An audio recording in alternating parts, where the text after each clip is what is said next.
26, the last question of the packet. We also have two triangles that are connected to each other. So I'm going to separate these two triangles from each other. And I have ADE and ACB.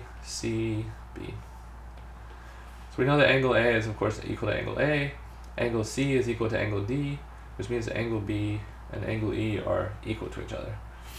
BC is 5.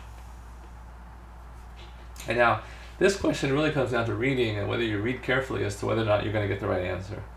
So the length of line segment AD is half the length of line segment CD. So AD is half of CD. So what I'm going to do is I'm going to choose a length for CD. And I'm just going to choose 2. So CD is 2. I plug that in. That means that AD is equal to 1. So AD is this one right there. And so AD is 1, but CD is only part of the other side, right? So in order to do AC, I have to add the 1 and the 2 together. So AC actually has a length of 3. And that tells me that this triangle, going from ADE to ACB, is 3 times larger, right?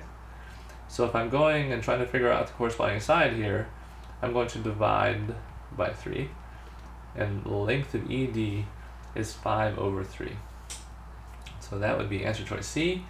If you don't read carefully and understand the relationship between the sides and how it corresponds to the length AC, you're going to end up with 5 over 2, right? But 5 over 2 is not the right answer.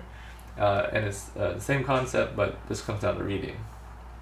Okay, so read carefully.